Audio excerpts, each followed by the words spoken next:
Gue tuh kalau misalkan daftar ke dalam sebuah aplikasi, developernya atau pemilik aplikasinya tahu nggak sih password gue tuh apa? Secara kan gue input langsung di aplikasi mereka dan datanya di-store di database. Mmm, well, ini tergantung ya, ini pemilik aplikasinya bertanggung jawab atau tidak. Tapi kalau iya, best case scenario-nya kira-kira seperti ini. Jadi memang iya benar bahwa password kita itu akan nanti di-store di dalam sebuah database gitu kan. Tetapi dia itu harus melewati proses yang namanya hashing.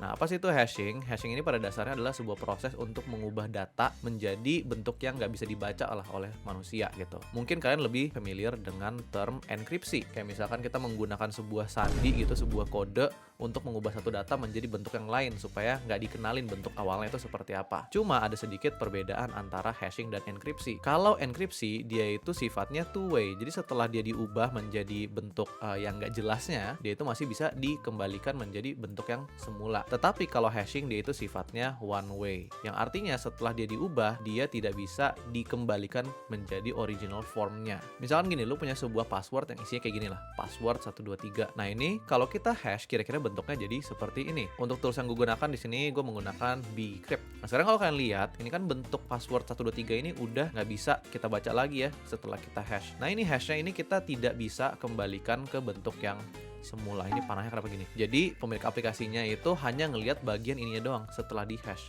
Bentuk awalnya, oke, bentuk yang kita input dalam aplikasinya, itu pemilik aplikasi harusnya tidak akan tahu. Oke, paham bang, tapi kalau gitu sekarang loginnya kayak gimana? Oke, cukup simpel sebenarnya. Jadi gini, yang di store di dalam database kan sih password yang udah di hash. Nanti user ketika dia login, oke, dia akan masukin nih password 123. Ini akan di hash juga. Abis itu dia akan compare apakah hasil hashnya si password 123 yang kita input ini kan kita hash lagi, apakah hash yang ini sama dengan yang ada di dalam database. Kalau misalkan ini sama, ya udah berarti lo berhasil login.